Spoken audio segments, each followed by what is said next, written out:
Atin pong kinukuha ang panig ng defense sa nagaganap na impeachment trial. Ang ating pong napanood nito hong nagdaan tatlong araw, Monday, Tuesday at kahapon po. At ang ating nga pong gustong makausap ay ang kanilang spokesperson at isa po sa mga lead counsel ng defense, pero siya po ay unavailable today. Kaya isa rin pong karangalan na ating makapanayam si Attorney Justin Nicole Gular, ang deputy spokesperson po sa defense team ni VP Sara Duterte. Attorney, magandang umaga po. Magandang umaga po, Sir Ted. Maraming salamat po sa pag-imbita dito sa niyo. Programa po namin. Ayan, ito po ngayon si Chacha sa mga unang katanungan. Go ahead, po. Chia. Oo. Attorney Justin, good morning. Ano po ba ito? Moving forward. Good morning, sir. Thank you for being on the show. Moving forward, kayo na po ba? Lagi namin makakausap dito sa programa, Attorney? Yes, I think that will be the case. Either ako po or si Attorney Michael Poa po yung who will communicate with the media from the defense team. Kumbaga nagdagdag lang, pero posible pa rin kung available si Attorney Michael Poa, pwede rin po siya. Pero sige po, dito sa nangyari po ngayong linggo sa impeachment trial po ng Vice Presidente, para po sa inyo, paano nyo tinitignan yung naging takbo ng day 11, 12, and 13? Meron po ba mga pagkakataon doon na sa tingin ninyo nakatulong po sa posisyon ng defense? Okay, please allow me to answer that question very carefully lang po kasi I think alam niyo naman po na subject kami sa sub judice rule, no? Pero to answer that directly, okay naman po para sa depensa ang takbo ng trial. We expected this. The witnesses they presented at ang mga testimonya nila hindi naman po bago. I will take note na itong mga testimonya na to na-cover naman po before sa Committee on Good Governance at pati na po sa Committee on Justice. So we expected this. Wala naman pong issue para sa depensa yung mga nangyari sa impeachment trial po. Isa po sa mga napag-usapan ngayong linggo yung tungkol po dito sa mga pumirma po no sa acknowledgement receipts and then yung mga iba't ibang pangalan and aliases. Sa panahon po ba na halimbawa ang magpepresenta na ng witnesses ay ang panig ng depensa, mapapatawag po ba natin ang ilan sa mga ito? Plano niyo po ba silang gawin na witness, sir? Okay, I'll answer that in a way that will not preempt po our defense, no? As of now, we could not definitively answer that question kasi part po yan ng strategiya ng depensa po. Whether or not papatawagin po natin yung mga taong ito. So please apologize, and I really apologize and pardon me if I could not give you a definitive answer on that matter po. Sige po, naiintindihan po natin yan. Isa rin po kasi actually sa ipinupukol, malamang ito, hindi ko po sure kung masasagot nyo rin, ng panig po ng prosecution is nakatapos na po tayo ng 13 araw sa impeachment trial, pero hanggang ngayon daw po ay hindi pa rin nagpapakita si VP Sara Duterte. Ano pong tugon nyo doon? Well, number one naman po, we respect the opinion of the prosecution team. We respect the opinion of everyone on this matter, given that polarizing naman po talaga itong issue na to with respect to the appearance of the Vice President in the proceedings before the impeachment court. Pero para klaro lang po, I think what public should know is wala naman po talagang requirement na mag-personally appear yung Vice President. But the rules state that the Vice President can appear either by herself or through counsel. At really, I think the public should know that the Vice President is really technically appearing in the impeachment court, yun nga lang through counsel. And this is accepted. Nangyari na po ito before na lawyers lang po yung nag-a-appear sa impeachment trial. Of course, kagaya na po ng sabi ni Attorney Poa, pag kinakailangan na po mag-appear ng Vice Presidente, mag-a-appear naman po siya. Pero at this point, the defense sees that hindi po kailangan, and it's really up to the Vice President whether she appears or not. But again, gusto lang po namin highlight the fact that she is being represented by lawyers during the impeachment trial. Is yan na po yung requirement ng constitution natin at pati ng rules ng impeachment court. Yes po. Attorney Justin, sabi niyo nga po, kumbaga sa ngayon hindi pa kinakailangan na iharap si VP Sara Duterte. Sa panig po ng defense, when is the right time sa tingin niyo para iharap po siya? Will it be the time na pag kayo na po ang nag-present ng witness? Again, I'll have to clarify my answer. No? Kapag kinakailangan po, we're not saying that there will be a point in time na kailangan. We're not saying that this might not happen or this will not happen.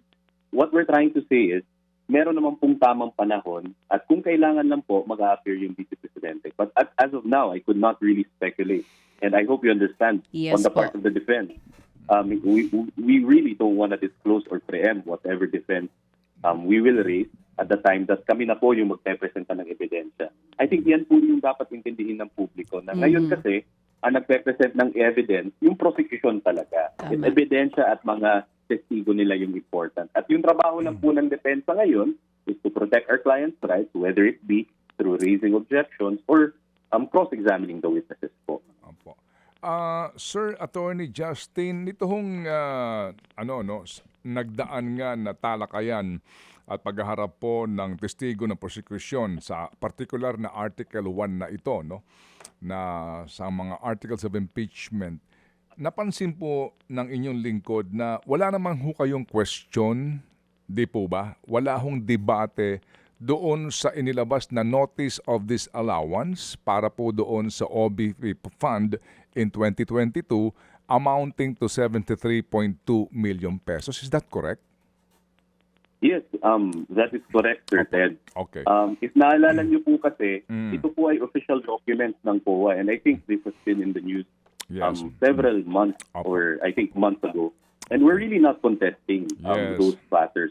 No po. Sige. So, kumbaga po, wala nang question dito no sa naturang official document na nanggagaling po sa COA.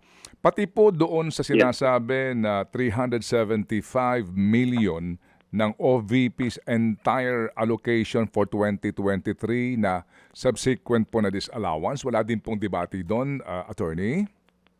Okay, please let me clarify lang po, Sir Okay. Ted, Uno, kung saan po walang debate. Wala pong debate with respect to the document. Yes. Pero I hope people understand na kasi nga nakabinbin pa din po ito sa COA, di po ba? May proseso din po kasi parallel sa impeachment proceedings na tinatalakay din po ito sa COA.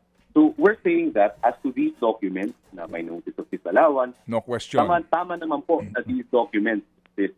But Okay. as to, the Apo. merits of these disallowances, of course, nakabinbin po yan sa COA and tinatalakay din po sa impeachment court. Okay. So that is my point now, ano. I'm just laying the predicate po, attorney. So wala nga pong question doon, ano. Parang yung video ni VP Sara, walang question sa authenticity, di ba? Wala nang debate doon. In this case po, sa disallowance na ito, wala nang debate mismo sa dokumento. So ngayon po kasi, kung atin pong napapansin sa mga nanonood, no, yung mga neutral, ang nagiging question ngayon is that yan bang disallowance na yan, final na ba yan? Diba? Yung po pinagdidebatehan siya, yan ba'y final na?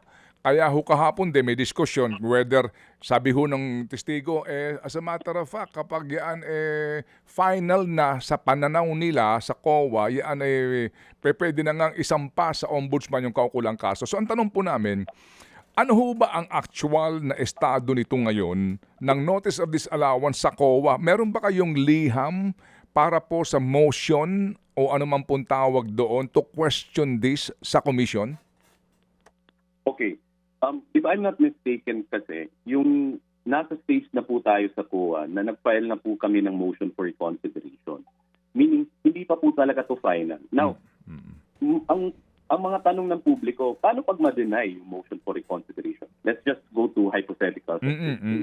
Meron pa, hindi pa rin po yan final or hindi pa rin natin matuturing na final yan. Kasi meron pa po tayong avenue to question the COA findings before the Supreme Court po under the Rule 65. So really at this point, and I hope I'm not venturing into sub judice, I'm just being factual na lang naman po dito. Hindi pa po talaga final yung findings ng COA. Okay. Yung nga po yun, ano ho, yung nga po ang question nga dito, pati mga senador, pati si presiding officer, yan din tinatanong, final na ba yan? Kasi nga po, sa panuntunan ngayon, hindi pa ito final na maituturing kasi meron pa kayong motion, di ba? Meron pa kayong appeal sa commission, right? That is Okay, correct. Opo. I think, Sir Ted, if I could just add, if I could just help the public as well, I think this will be the subject matter of the next witness po. I think dun matatalakay yung status ng COA proceedings po. And I think the public should, it's best for the public to listen during that proceeding, I think next week. Yung current status ng COA Okay, findings. opo. Yun nga po, no? meron pang apela sa komisyon. And then sabi ho ninyo, hindi pa yan ang huli. Pwede pang pumanik sa Supreme Court. Pero ang sabi nga nung mga abogado doon sa impeachment trial na dalawang bagay lang yan, ano, ang maaring grounds nito sa Supreme Court, yung abuse of discretion o kaya yung pagkakait ng due process, 'di ba, sa subject, sa nasasakdal. So, Yes. kung theoretically po mangyari yan na ma-deny kayo sa commission at papanik kayo ng Supreme Court, dito ho ba sa pangyayaring ito, maaari yung sabihin na talagang walang accountability, pananagutan ng Vice Presidente dito po sa sa nangyaring paggasta nitong confidential fund na ito? Okay, medyo complex po yung tanong niyo, Sir Ted, no? But let me try to, dichotomize the question. Mhm. Now, yung COA kasi, when they find a notice of disallowance, ibig sabihin po yan, disallow, di ba po, yung disbursement. Okay. Now, marami po kasing aspects dyan. Hindi lang po kasi na disallow, pwede po kasi yan documentation, etc. I'm not talking particularly on the case of the Vice President. Now, you could still question those matters before the Supreme Court. And this is still part of the accountability process at part po to ng legal system natin dito sa Pilipinas. It's the Supreme Court that will decide with finality whether tama po ba yung disbursement or whether documented po ba yung disbursement. Alright, pero in the absence of the decision yet of the Commission or even sa Supreme Court, meron ng presumption dito. Yun ang pinag-uusapan din kahapon. Meron ng prima facie evidence o kumbaga, meron na hong presumption na ito ay ginamit ng hindi tama. Yes.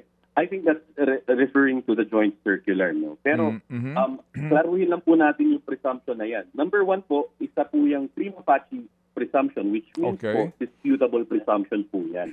Ibig sabihin, na may certain facts, di ba yung basis ng joint circular naman, na may certain facts that gives rise to that presumption. It does not mean po na talagang proven na may misappropriation or misuse. Okay. Meron ng prima facie presumption na pwede pa rin tugunan ng kahit sino mang put in that position. So, while there... Go ahead. Yes, so, ito lang, sorry. Just to conclude that point, kasi po may presumption, and I'm not saying na meron po in this case, no? You could still really refute that presumption at the end of the day by presenting countervailing evidence. Okay. Opo. Yes, sir. Yes, yung din pong kami po excited, no, na mapakinggan ang panig ng defense niyan dito po sa artikulong ito. Pero, sir, on record po, anong petsa sumulat ang OVP dito po sa COA to appeal ito pong naging allowance na ito? Sorry, Ted, I don't have the records right now, no? Pero I guess I can confirm is that this was already raised before COA. I can't give you the particular date, but I do remember file na po tayo ng motion for reconsideration. Opo, pero kahapon parang hindi ko narinig yun. Meron bang diskusyon kahapon? Kasi usually itong mga neutral na mga senador, may kopya niyan ng mga ganyan pong uri ng mga kumbaga kung meron pang motion ang tanggapan ng OVP. Meron talagang motion kasi dito po sa artikulo sinumiti po na articles of impeachment, dito po talaga ang sinasabi nga nila sa kanilang aligasyon dito, no? Oo, na ang binabanggit nila dito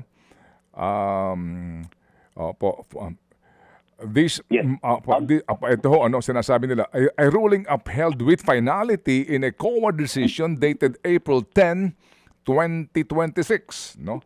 With finality ang claim nila dito. So, April 10 po ito. So, kailan sumulat ng tanggapan ni VP dito sa COA to question or to appeal this decision? Yes, ganito po kasi.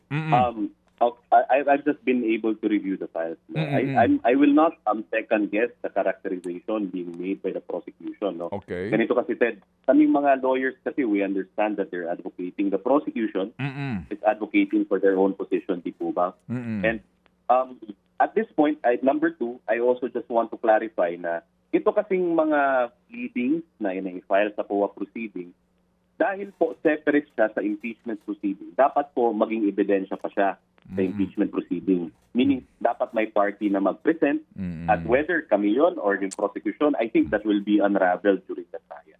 But on record po, what I'm aware of is na-file na po ng motion Okay. for reconsideration yung Vice Presidente. Now, I don't want to preempt the proceedings in the impeachment court kung ilalabas po ito at kailan po ito ilalabas at kung sino yung maglalabas nito, whether depensa na po ba or yung prosecution. Okay. Sige po, so yan po ang ating aabangan nga kasi again kahapon po isa yan sa mga napaka-importanting diskusyon Yan bang binabanggit nito pong si Ginoong Roderick ay final na bang desisyon yan?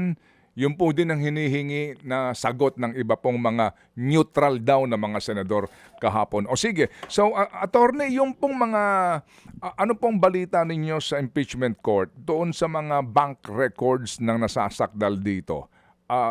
Meron ba ho kayo mga paunang informasyon kung kailan po kayo mabibigyan ng pagkakataon na masuri itong mga ito? Yes, in answering that question, Sir Ted, I'll be factual. Kasi I think nag-update naman po kasi si Presiding Officer Chief Escudero kahapon na parang tentatively po, nag-i-inventory pa po yung Office of the Clerk of Court. What I'm aware of is that meron na pong mga institusyon, yung BIR, yung AMLC, at iba-ibang bangko na nagsumite na po ng mga documents na nasapina. And I'm also aware that I think there are 2 banks that requested for an extension to comply with the subpoena. Opo. But as to whether kami po, yung mga partido po sa kasong ito ay nakita na po yung mga dokumento at kung alam na po namin kailan po ang pag-inspect ng mga documents po, wala pa po sa puntong ito. Okay, sige po. So kami po ay nagpapasalamat sa inyo, attorney, at muling tatawag next week. Ito ho ang aming mithiin. Mapakinggan po ang panig ng defense and of course the prosecution and even the impeachment court spokesperson para po sa tamang informasyon sa mga nagmamasid na ating mga kababayan sa napaka-importanting mga pangyayaring ito. Salamat po, Attorney Justin. Maraming salamat, Ted, at maraming salamat, DJ Chacha, sa pag-invite sa programa. Maraming salamat po. Thank you.